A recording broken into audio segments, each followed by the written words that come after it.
What's going on here? Neil Gaiman, author and rapist. This channel here is accusing him of being a rapist. Let's make sure I know what I'm talking about here. Creators are pretty bad men, leaving the films with complicated legacies and opening them to darker interpretations. Neil Gaiman, writer of the book Coraline, was revealed last year to be a perpetrator of violent SA. It is Really? Violent sexual assault? Really? Well, when I looked at it, he's not incarcerated. Matter of fact, there are no criminal charges against Neil Gaiman. And he has not been convicted or sentenced to prison. He has denied all allegations of sexual assault and non-consensual activity. So, what's your name, girl on film? You just committed slander against Neil Gaiman. Now, don't get me wrong, everyone. Neil Gaiman, it was or is a male feminist. He gets what he deserves. He gets to be humiliated by these false allegations. He doesn't deserve to be put behind bars, though. Now, young woman, you claim that he was violent. Where's your proof? You don't even have any proof that he committed sexual assault, let alone that it was violent.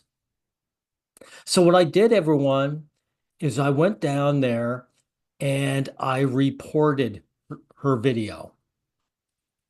I reported your video, girl on film.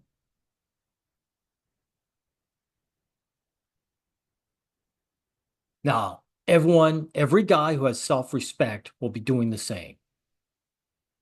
In any event, we will get into the beginning of this. I want to tear apart this awful person. You are an awful person, girl on film, right? Now we'll take apart her man-hating video. Yeah. There's 5 authors here who make material that have made material that are beloved by girls everywhere. 4 of the 5 are men. So I want you guys to note that when men are capable of making stories that women love and not the other way around. Now, so she's going to start bashing all these male authors, even though they supply these women with these wonderful stories. This one here, I believe, is the only one where a female wrote it. And it's the least loved out of the batch of them, right? Now, here's the other thing that really pissed me off. He says, a lonely journey. You know why it's lonely? Because the girls are solipsistic. If they're not in the center of the universe, something's wrong with the universe. And this disgusting YouTuber here, girl on film, tries to project that idea onto us guys. Girl on film, don't do that. This is your issue, not ours. Being a teenager is isolating. It's an incredibly common and ironically shared feeling at this time in our lives. Our characters Anyone who talks like that, I mean, there's a certain type who has that inflection voice. know this isolation all too well, with a familiar feeling of loneliness before Sarah, Ophelia, Coraline, Mary, or Alice have even set foot in the maze. It feels pertinent that the films are all told through this perspective of a child or teen. It's not that loneliness is a unique tweak. Because as a woman, you can't do it. You got to grow up, star child. That's why. It's before she gets scooped up by a man, too, right? Before she's been sullied by the male sexuality. And this woman believes that. by the way, everyone, that male sexuality ruins a woman. Right? Experience, but it's a period in life where there are very few ways to avoid it. Most others in our peer group don't have the emotional maturity to spot or support someone suffering. Parents make decisions on our behalf. Legally, we don't have control over ourselves. In our adulthood, Well, you are kids, right? as much as this can still feel impossible, we do have the autonomy that enables us to challenge our loneliness. Mary, Coraline, and Ophelia, at the whim of adults, have all moved right before stumbling upon or into their maze, setting their stories in stark. Oh, by the way, guys, I skipped ahead. She mentions the labyrinth of the Minotaur, right? The male labyrinth is really something a man has to navigate through in order to fight his enemy, which doesn't really apply to females, right? You girls, you have no one to fight. No one's actually trying to harm you. That's why your journey is different from our journeys. Strange new surroundings, Someone's always trying to hurt men, like you with your slander against Gaiman. establishing a disconnect from their real world. They don't wish to be stuck in the boring, adult, ominous houses they are now found in. Now, this is a female author, right? This is a lonely girl, but look where she's at. She's high status. Notice the guys may or may not write high status environment, but women 100% write a high status area. This poor lonely girl with her servants in her mansion. The endless corridors and echoing halls only remind them of how alone they are. Rather like entering your tween years where By the way, that story is the typical uh, down and out high status guy. She meets a little boy who's, of course, is, the son of the manor, right? And she helps him out, right? With their special girlishness. That is so typical, right? They don't help out the low status guy. The homeless bum is just a bum, right? But the boy in the manor, he needs her help. emotions are new and unstable, and surroundings like school and home can emphasize repression or require you to behave differently. While not in In other words, you have limitations on your behavior. You can't just act out any way you want. That's right. We aren't chimpanzees, or I should say, you shouldn't be a chimpanzee.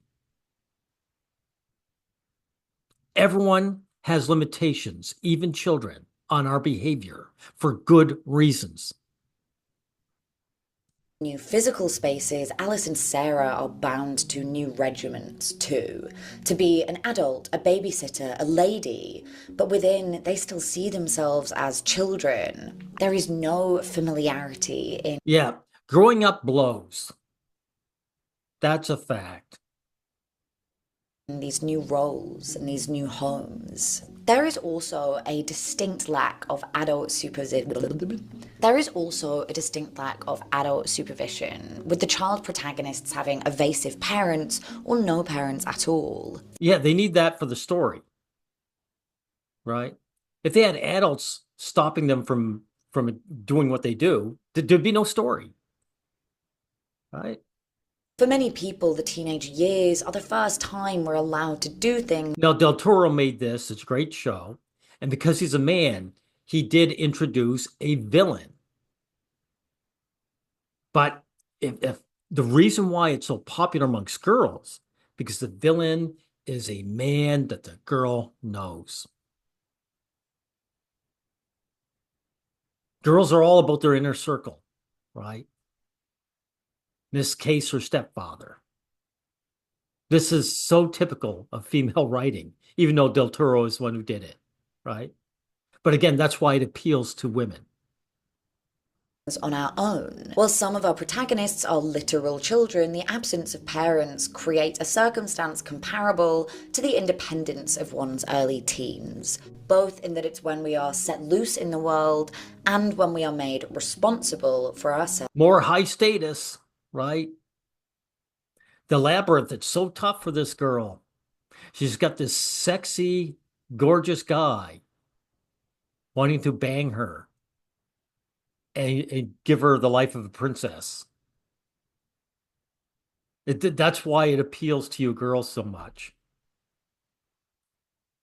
It's like, I want this, but I don't want this, right? But I do want this. And sometimes others. Even with parents who are present in your life, it's easy to feel estranged from the adults around you in these years, who now feel you can look after yourself after school, cook your It's not just estrangement. At that age, we think our parents are stupid. We don't want to deal with them. own dinner, make your own way home from swim practice. The tween years It's not really the parents to do the estranging, by the way. I remember that age. You just want to hang out with your peers, right? So you can't blame loneliness on the parents. and the maze also prevent our protagonists with constant choices, new information, and decisions that haven't been encountered before. And without parents, the girls have to figure out how to navigate these on their own. For them, it's finding clues and solving riddles to move to the next passage. Interestingly, our modern-day English word clue came from the word clue, spelled C-L-E-W-E, which in itself is derived from an Old English word that means ball of thread. So the clues our protagonists receive to navigate their way to freedom are their own. Yeah, the girls have to figure things out, but they don't have to put the sword to something, right? They don't have to worry about that kind of danger. The Minotaur isn't trying to tear into them. Balls of red string. Ariadne eternally guiding them through. In real life, it's using new information we've picked up on, observed, or overheard to navigate new situations and choices. Do I want to smoke that thing that's being handed to me? Can I trust the girls who are bullying someone else at lunch? Is the man giving me There you go. Now, I better let this play. a lift home safe to be in the car with? He isn't offering her a lift. This is a female fantasy. She's being chased after by a high-status, gorgeous man. That's what's going on here. You see, part of the fantasy is rejecting this guy. This guy wants me, but I'm going to reject him. That's what this whole Labyrinth film was about. She actually wants to bang this guy, but she wants to reject him even more. That's the egotism of the female fantasy. Girl on film, or take notes. There is no guiding hand to make sure we make the most safe and informed decisions at every turn. Often parents, even the best ones, are still far too busy fulfilling the demands of adult life to be present. Why are you saying that? None of you girls want any limitations on your behavior, so why would you care about their parents? Like you say, that's why the story gets rid of the parents. In the way that we would really theoretically need. And even if they were present at that age with those hormones. So you're blaming the parents for your own desires. Star child. We might reject the attention or advice that they give us. This is something I love about Coraline. She's not an orphan. She doesn't have evil parents. Yeah, you love Coraline, written by Neil Gaiman, who you slandered as a rapist. Again, these guys that are so bad, they are really able to make something that appeals to you, something your gender is incapable of for us guys. They are good people, snowed under at work, trying to make ends meet. But she's a kid, she doesn't understand that. So to her, they're being boring and inattentive. And her frustration with this means she isn't receptive to her mum's brief attempts to be affectionate with her, which also makes it all the And that's what I like about Coraline too, right? She's a perfect depiction of what young girls are like. She only thinks about herself, right? more painful when she realizes that they're gone. Because she knows they loved her and she loves them, and she realizes what true absence is too late. Yes, she learned something. A man wrote this and she learned something. The one female writer author that you showed, her female character didn't learn anything. It was the male that she was helping out. He learned something. Again, the lack of parental figures for us and our characters means that if we are wrong, we are left alone with the awful consequences too. I hate turning my videos into too much of an after school PSA, even though I do. No, no, you don't. You love that shit. You're a bad person, girl on film. You slandered a man. You're a feminist. Everything is political to you. Constantly, but I do have to say here, if you are young and there is any situation in which you feel you're isolated and that adults around you cannot help, I promise you that this feeling is an illusion. Please go to the adults in your life and let them know that you need help. It might take a few times or finding Like some young girl is going to go to mom and dad and talk about sex. As if. the right person, but somebody is ready to listen and to help. Anyway, all this isolation, physically and mentally, is very important to differentiating between maze stories and general coming-of-age movies or Herculean movies where the protagonist completes a series of tasks. Our characters' stories, timid and female, are too ugly and awkward and confusing to be sung as heroic tales. You're not heroic. You don't deal with what men deal with. Girl on film, there are boy soldiers in real life. If they don't defend their lives, they are dead. You girls never have to deal with that ever. Challenges are not thought of as honourable adventures that would cause people to rejoice or would unite them. The protagonists are not supported by armies, comrades, and bonds of brotherhood. Well, they also don't join armies. They're not forced into wars. War is a man's burden. It's something men have to deal with. You girls don't. That's why so many of your stories are boring. And how few good stories we can make about you. Great stories demand strife, demand conflict. And real life women and girls don't really come up with real conflict. Not like the guys do. These are not adventures or odysseys. They are lonely journeys. And again, this loneliness is such a reflection of the mental isolation of. How are they lonely journeys? At least for this one. She meets all kinds of people. Now, Alice has no friends in her particular story, so I could see her being lonely. But as you see, it's all about meeting new people, right? Of young women. You're not told things you should know about your body. You're told to stay silent about terrible things. You're left in the dark. You're made to feel like your problems don't matter, that you're taking up too much room, that you're made. Well, your problems usually don't matter to adults. Your problems are trivial. Making a fuss. And who tells girls what to do with their bodies in this day and age? You're not embraced by the adult world because you are so obviously a child and cannot fulfill certain societal demands like pregnancy and motherhood. But you're also taken out of the world Is that it? I thought you gals would get a job.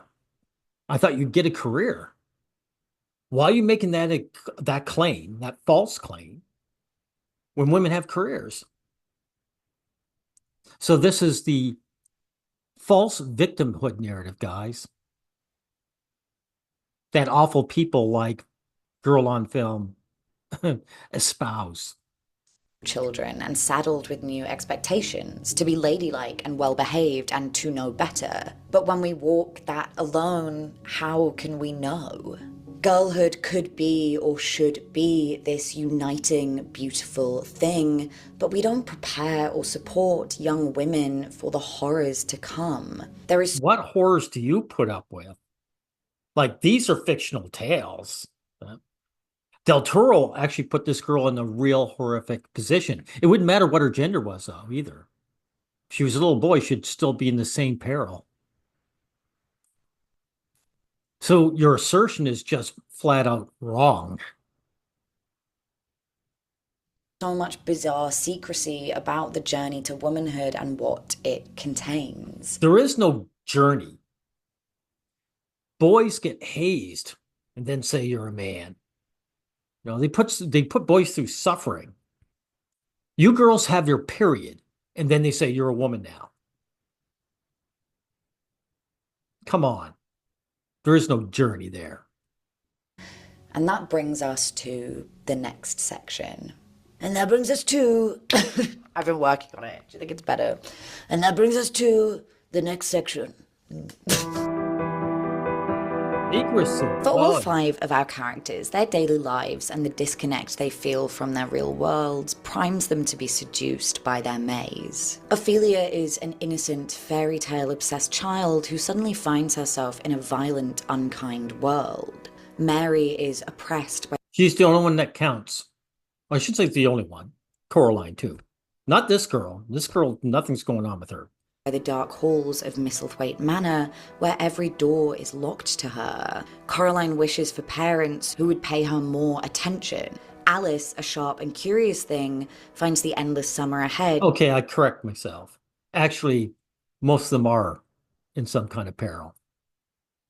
Hey, I can admit when I'm wrong. Feverishly dull. Sarah's parents ask her to be the adult, not the fanciful child, and babysit her brother. So when a fairy leads her down a well, when the keyhole is found in the overgrown garden wall, the tiny door opens and unfurls its passage, the panicked, time-pressed white rabbit appears, the words to a spell are laid out. When the first inkling of a new world appears, of course, our The way this woman speaks is really irritating. characters enter. No character is forced into their maze. No one ends up there against their will, technically. Sure. Is this who you really are, Star Child? These affectations. Alice falls down the rabbit hole, but she followed the rabbit. Sarah can only save her brother if she completes the labyrinth, but she wished him away there to start with. Their decisions to enter cover a spectrum, of caution to reckless abandon. Their parallel situations undoubtedly have one thing in common: the mystery of what lies beyond. None of them knows what they're about to enter. No guarantees that it's for the better, but the glimmering excitement of a hidden world far outweighs the enjoyment they feel in their own. There is a contention between reality and... Yeah, well, little girls are taken care of, right? So, of course, their lives lack strife or conflict, and they're boring. And fantasy, what is and what could be, that propels our characters forward. There must be secrets and hidden things in order to stimulate their curiosity. There must be an unknown for endless possibility to exist. The mystery is half the magic. Psychological theory suggests curiosity is often driven by a need to fulfill a knowledge gap in our minds. When we are aware of... This has nothing to do with the lack of knowledge. These stories. This is maybe I should have skipped ahead. This is boring as hell and inaccurate. We evade at all costs. In Red Thread, Higgins says this: such is the nature of all labyrinths and mazes. They seduce you into contending with them, dallying with them, wasting time in them. Wasting time in them. Thank you for admitting that. Right. It must be nice to be have time to waste. Coraline loves idling time in her maze. She is not pursuing adulthood in it. She's enjoying the entertainment of Babinski's Mice Circus and Forcible and Spink's theatre show. She's relishing the amazing food and drink. Yeah, that's true. And yet this story appeals to girls. So it's not nothing about learning or becoming a better person. Though I gotta admit, she actually does become a better person in the end, right? I'll admit that because Neil Gaiman wrote it. You know, the one you slandered with sexual assault, right? Let's skip ahead a bit. Truths. And slowly but surely, these things reveal themselves. Mary learns that Colin can actually walk. In the garden, the scene. There you go. It's the young boy, the high status male that the girl helps out. Right. Let's get past this because eventually she starts talking about sexuality, and that's what we really have to cover, okay? Making adult characters lie. They give them powers, the ability to physically manipulate and rebuild the world. Skip a little further ahead. Everything to come and what it means. In physical mazes, the walls block the view. In the conceptual maze, you cannot see the next passage, the next trick, the next turn. So our characters must move forward without seeing their next steps, without a plan. This is only really literal for Sarah, who cannot see what lies beyond the hedges and castle walls of Oh, yeah. Oh, here we are. Sex. This is where she's going to slander the entire male sex. God. There's a cat. There's a cat. I don't know why that was so scary. It's getting darker.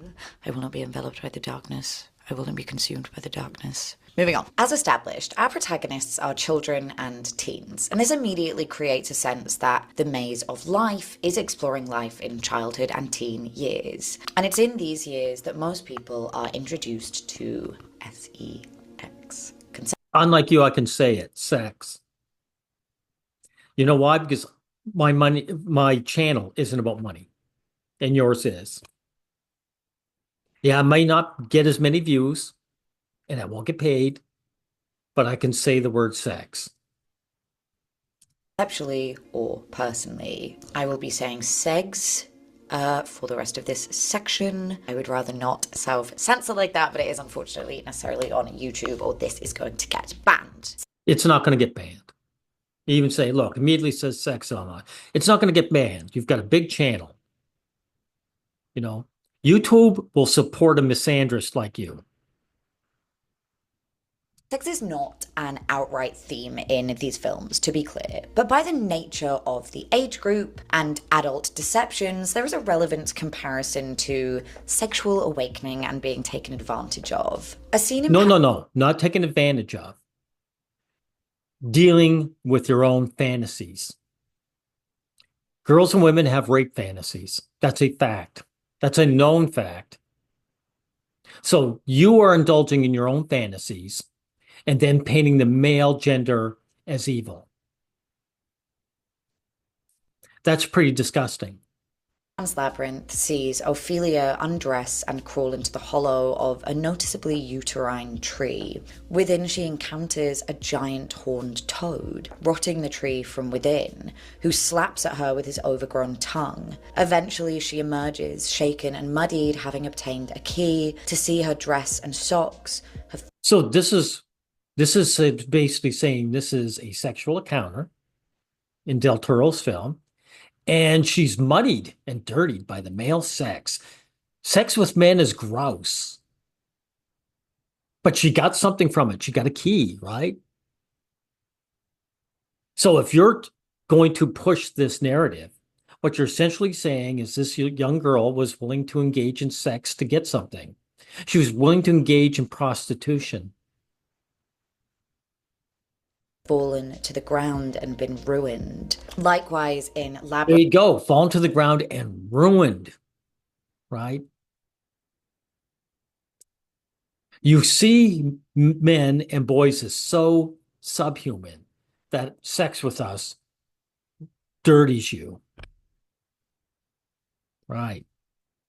Sarah eats a peach provided by Jareth, which sends her into a demented ballroom dream. He stalks her across the room of masks. Oh, by the way, these, I think she's an intersexual feminist. Correct me if I'm wrong, girl on film. Are you a TERF or an intersectional? But if you're an intersectional, then you support gay sex amongst men, supposedly. But you reveal yourself to be actually disgusted by that. Because you can't be disgusted by male sexuality without also, for one orientation, but not for the other, right? Figures, and eventually they come together to dance. She becomes overwhelmed as the masked strangers moving closer, watching her, laughing at her, taunting and grabbing as she runs away. And when it finally ends, she wakes up in a wasteland of rubbish. Now, Yeah. Sex with a man ruins the girl, right? She feels used, right? Because you didn't get a key out of it. I have read interpretations of the tree scene as Ophelia having been assaulted by soldiers on Vidal's property. Sarah's Of course you do. Of course you do. poisoned peach is reminiscent of a date rape drug, made more horrifying by her waking up in a bin. Yeah, but she would need a date rape drug considering she wants him, right? So it doesn't jibe with your bullshit narrative, Star Child. The image for me brings to mind the allegations brought against Brock Turner, a college student who was found assaulting a woman in a dumpster, and countless incidents like it. I discuss the nature of Sarah There you go, guys. Slandering the male gender, right?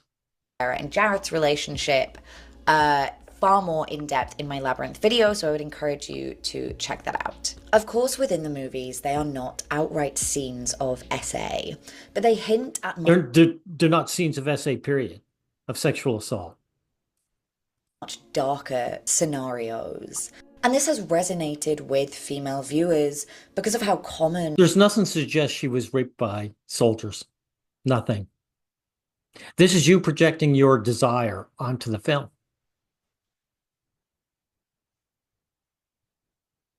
Yeah, 14-year-olds old. Yeah, that's right.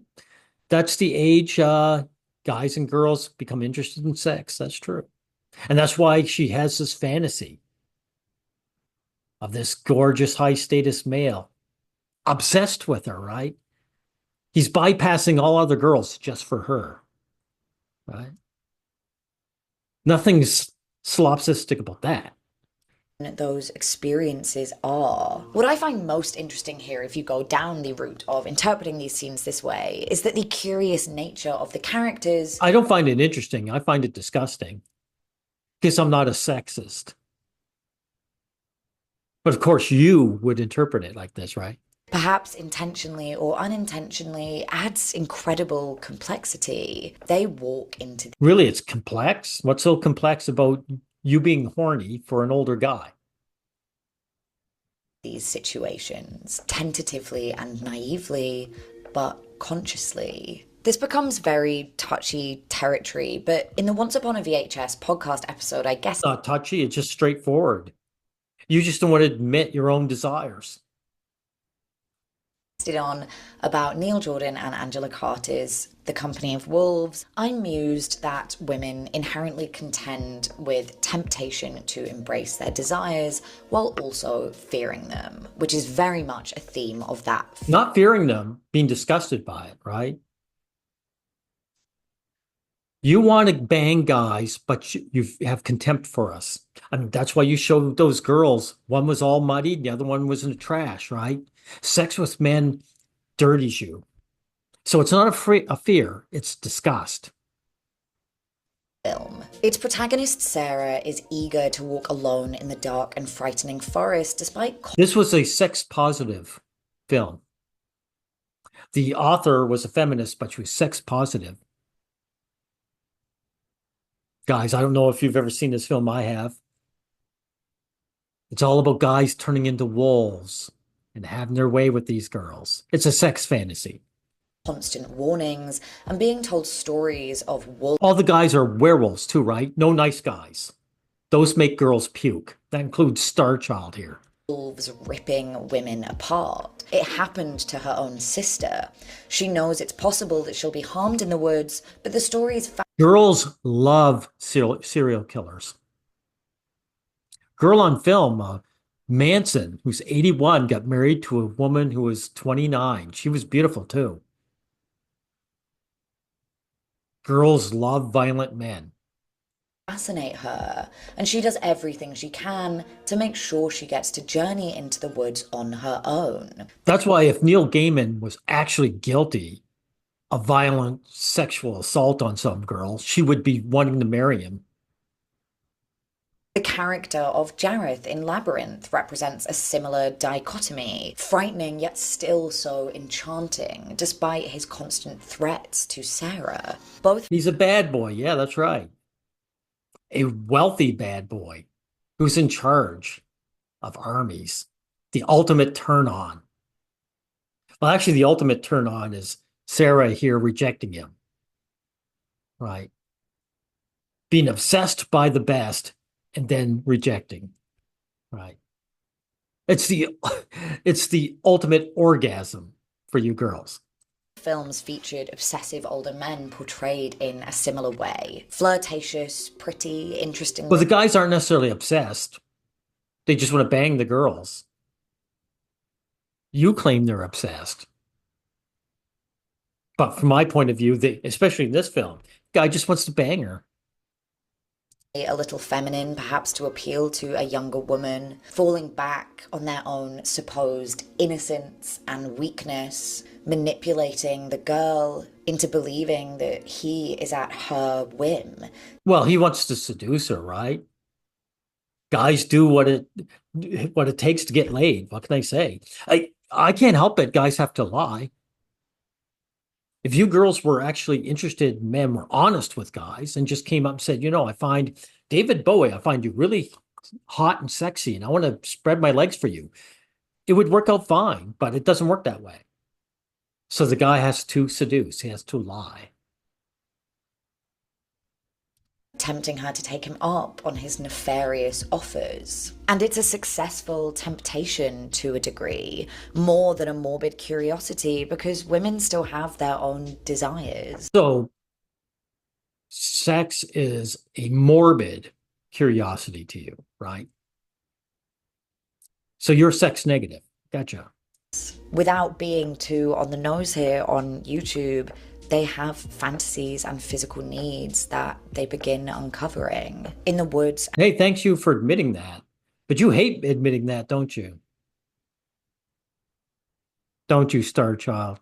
And in the maze, we have a chance to discover both. Feminists can only lie. That's why you hate the truth so much. A hate movement can only live on lies. Terrors and wonders, but at that age we do not have the comprehension to understand being taken advantage of. So No, you're not being taken advantage of again. This is your fantasy. You want to be taken by a beautiful, high status man. This is your fantasy. No one's taking advantage of you. willingly we walk into the arms of danger. Now, interestingly, given that each of these films centers around a child or teen girl, The Secret Garden is the only maze film here written by a woman, Frances. Yeah, exactly. It's the most boring one. It's one where the girl doesn't learn anything either. Notice only the guys make decent content. Eliza Hodgson Burnett. The others were all created, written, and directed by Yeah, men. And that's not that's right. That's right. The guys do it right. This guys succeed. It's not because there's a patriarchy, Star Child. It's not because they're holding women back. That one female author, she proves that women can do it. But the men outnumber you girls because they're just better. They can also, since they have empathy, look at you and say, this is what would appeal to a girl. And you, lacking empathy, can't do that for us. That female author, the story she wrote doesn't appeal to guys. But Pan's Labyrinth, both us guys and women can enjoy that film. not a complaint. Del Toro and Henson and Selick have created beautiful stories for and about young women. I'm so grateful they have, and I trust wholeheartedly they created their films without sinister motives. Really? So these guys would have sinister motives? Like what? Hey, if you like this film, that's not them being sinister. If you have a problem, if you see it sinister, then that says something about you, not them. There's no Tarantino-esque foot fetishism that would indicate any sense of gratification. Oh, I see. So Tarantino getting satisfaction, you're against. There's nothing sexist about that, right? So guys can make stuff that appeal to you, right? But if they enjoy it as well, then that's bad. I I'm shocked at how sexist you are. Maybe I shouldn't be anymore. Star Child, you're incredibly sexist. On the director's part, even in Labyrinth, which undeniably features a power imbalanced relationship in which Jareth tells Sarah that he loves her and wishes to be her slave. But two of our male creators are pretty bad men, leaving the films with complicated legacies and open. No, they aren't. All right. Gaiman wasn't proven to done anything wrong. So you're just lying. Them to darker interpretations. Neil Gaiman, writer of the book Coraline, was revealed. This is why I reported this guy. She's got it right there, rapist. And again, this man, he isn't guilty of anything. Nothing's been proven. If he was actually physically assaulted someone, there'd be proof of some kind, bodily injury. This guy would be behind bars. So, girl on film, you are lying. And that's not me slandering you. That's me being accurate. Because I'm telling the truth. You are lying about Neil Gaiman. Again, Gaiman, you deserve the humiliation because you're a male feminist who supported this your whole life. So I'm glad it came back on you. Last year to be a perpetrator of violent SA. It is impossible to talk about Gaiman and his world without being. Again, I just want to remind you guys, violent sexual assault, no. No criminal charges. He has not been convicted or sentenced. It's ongoing. Let's see if it turns out to be true. But for now, you are committing a crime. Girl on film, you are slandering this man. Being aware of who he is and how deeply disturbed his relationship to women is. Especially. You mean he engaged with sex with them? That's disturbing to you. Again, this woman is sex negative, right? She's sex negative because she has such disgust about men. She'll still bang men, but she hates herself for it.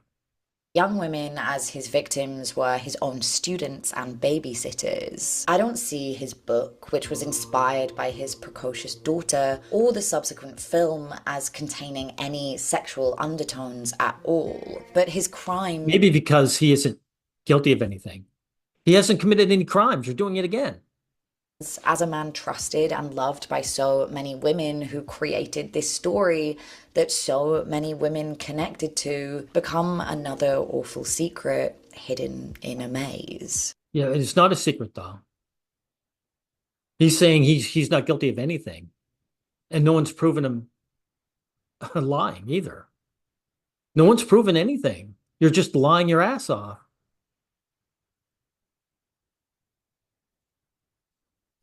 In a much less concrete and provable scenario, many have suggested that Lewis Carroll, real name Charles Dodgson, writer of Alice in Wonderland, was a pedophile. And it's not I believe he was too, going what I've heard and seen. Now, not everyone agrees, though.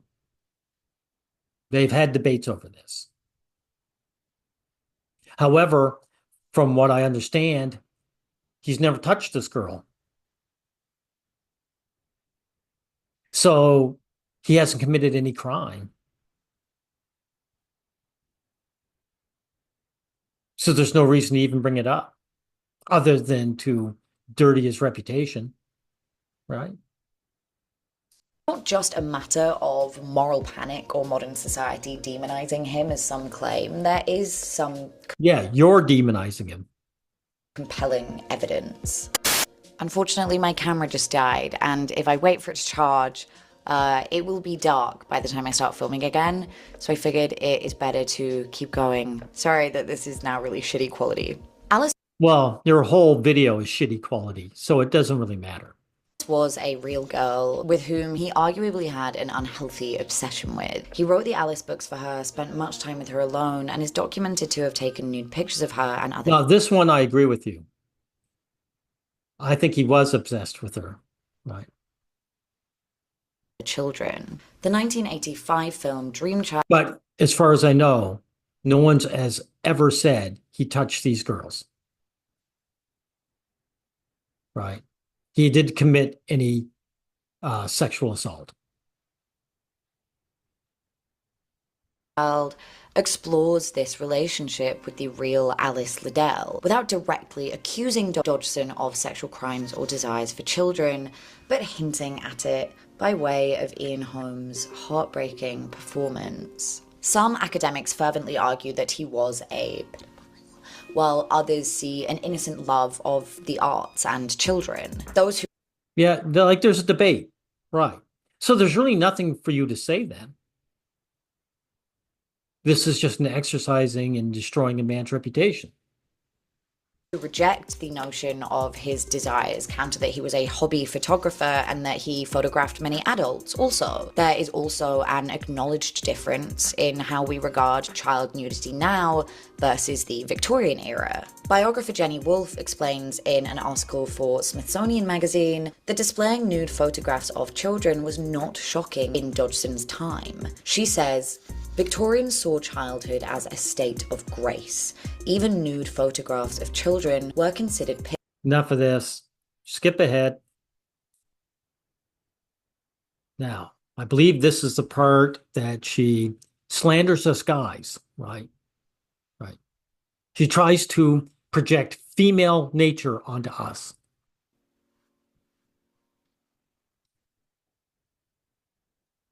Oops, start this up. Yeah. As you can see, I did unfortunately get consumed by the darkness. Eventually, Ophelia, Sarah, Mary, Coraline, and Alice make it out of their mazes. But beyond the winding and treacherous labyrinth walls, things are far from peachy. Mary Lennox gets the happiest ending, but the others range from uneasy to outright upsetting. Alice wakes realizing it was all a dream, but is simply back to her old unchanged life. Her mother brushing off her bizarre ramblings about the caterpillar and other creatures. Yeah, she had to grow up. That is unsettling. Sarah finds her brother and releases herself from Jarrett's world with the line, "You have no power over me." But in a final scene, Yeah, she got to reject the alpha male, right? That was her orgasm. To countless interpretations, she finds herself back in her bedroom, joined by her labyrinthian friends and foe. They dance together in a seemingly happy scenario, but lest we forget, some of them were trying to kill her not 30 minutes before. And as the shot pans out, a white owl implied to be Jareth watches her from the window, hinting that she has not really been released from his world, at least not from his obsession. Of course, because the girls want it that way. They don't want to actually, they want to reject Jared for their egos, but they still actually want him, right? Coraline saves her parents, locks away the other world, and throws the other mother's hand into the deep dark well, but her safety is ambiguous, with her parents' garden having shifted into the shape of the other mother's face. Her impartial guide, the cat, Notice the most dangerous one. This is the one I agree with. Someone else came up with this scenario, this idea that she never really got away. But notice it's a female, the mother figure who is out to get her, not a guy. Girl on film, what you're passing off or forgetting purposely, I believe, is that it's a female that's endangering the girl this time. appears in the film's final moments, implying there are many more passageways to the mother's world, and she is likely still lurking there in one form or another. As for Ophelia, she refuses to complete her final task and kill her baby brother, and is therefore abandoned by the fawn to the cruel world she wishes to so badly escape. Yeah, she was heroic, something you wouldn't understand. She cared for another person. She cared for a male child, too. That really must rub you raw. She's a heroine. She sacrificed for another, right? You don't see this as great, though. You don't say, this girl, she sacrificed. She's a heroine. No, you say, this is bad. She should have just killed her brother. Right? Ophelia's stepfather finds her in this vulnerable moment, and as she refuses to give her baby brother to him for fear of his violent ways, he shoots her dead without a second thought. She wakes in the fairy world, yes, but her real body lies cold in the center of the stone maze. These dark endings again take their cues from the original labyrinthian tale, Ariadne's. Ariadne was obsessed. Here she goes. She's going to jab at us guys.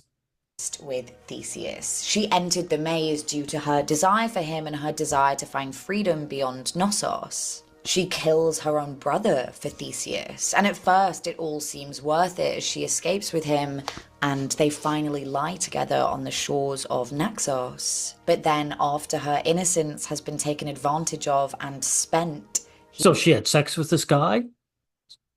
And that's bad. That's innocence, right? How's it innocence? She's the one who gets horny. So she betrayed her family, right? And when you say freedom, what she means, she wants freedom to do whatever she wants, no behavioral restrictions. And she rightly suffers for it. That's a good fable. You should take that to heart. He abandons her. She wakes alone, and in some even more depressing versions of the myth, she dies. I think the conclusions to these stories all speak to how navigating one frightening unknown doesn't mean you're now safe. Yeah, but the case you just gave, it's not unknown. The woman betrayed her family. She got what she deserved. Lessons of self-discovery do not end when girlhood ends. You might have learned things and know yourself better now, but the world, the endless wilderness beyond, has its own horrors to share. Like what? You become a housewife? You live a boring life because you are boring. The average woman, first world woman, she doesn't deal with any kind of horror. Women know this well, as many of the same dangers continue throughout our entire lives. What dangers? What are you talking about? What is this bullshit narrative, this victimhood narrative you're trying to push? Notice, guys, liars will never give you details. Star Child, what are you talking about? What horrors do you face? And taking new form. Familiar monsters are everywhere. To pivot for a moment, George Eliot's Middlemarch is another tale that uses a labyrinth metaphor and mention of the Minotaur. Here he emphasises that the cage new bride Dorothea is bound in is as a wife in upper class polite society. And when Dorothea meets her future lover, Will, she is standing by a statue of Ariadne in the Vatican Museum. Later in the book, in a plea for her dedication, Will says to her, "And now you will go and be shut up in that stone prison at Lowick. You will be buried alive." And this is perhaps the last haunting outcome of the maze. Choosing it, never escaping it at all. It could be argued that Sarah, partying with her puppet pals, is experiencing a kind of Stockholm syndrome, a longing or affection for her child. Well, a lot of them ended up helping her out. Like the guy Hoggle there. He turned on his master. He was loyal to her. So how is it Stockholm syndrome to be friends with him? Someone who showed her loyalty and kindness, who put himself in danger for her. And you describe that as Stockholm syndrome? Girl on film, you are a disgusting person. Childhood monsters because their familiarity is comforting. She may never escape the effects of Jareth, as she is yet to fully recognize the harm. Well, she'll never get, uh, she'll never escape her desire for him. Although, on a more positive note, many people argue that she escaped with her joy and childlike wonder intact, whilst growing up in other ways. So take that scene as you will. Happily, Dorothea of Middlemarch realizes that she doesn't have to be trapped in her maze. She rejects the incoming fortune of her late husband and chooses a life with Will instead. It's a Well, that's a bullshit story because that doesn't happen in real life. rare, happy ending. Of course, in life, that's not where the story would end because there are no endings. Also, a woman wouldn't do that. She wouldn't leave her high status man for a low status loser.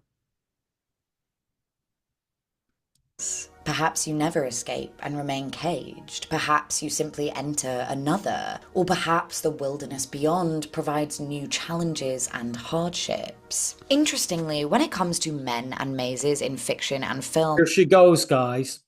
She's going to project her female nature onto us. I find that the maze does not tend to represent navigating the physical world, but the internal world. The maze as the mind is a concept that Nonsense. Everything you've shown, all the examples of these young girls, that is an internal world, not a physical world. Psycho Daddy Freud was a huge fan of. He told an interviewer in 1927 that psychoanalysis provided the thread that leads a man out of the labyrinth of his own unconscious. And this Freudian use of the labyrinth manifests in many other films. There's Inception, The Shining, and Prisoners, male-led films that are more so about men living in psychological cages. I wonder whether men find these main But what you showed there, the guys were in real physical danger, though. Wasn't just psychological. stories more compelling because it is their internal world that contains the darkness, rather than the physical world where they are broadly protected by society and their own bodies. There you go. There you go. You are a liar. You women are protected by society and your own bodies, not us. We get conscripted.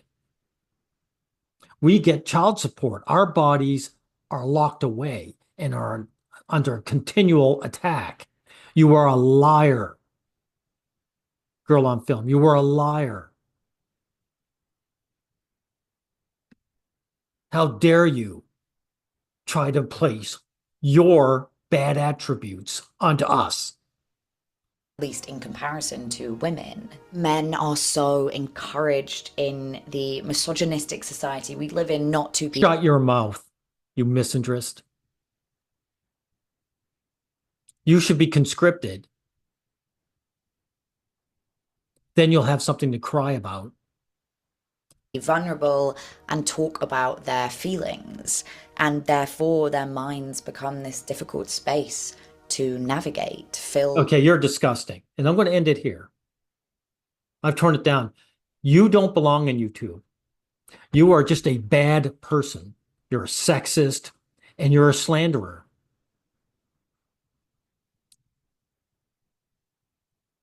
And that's all I got to say about you.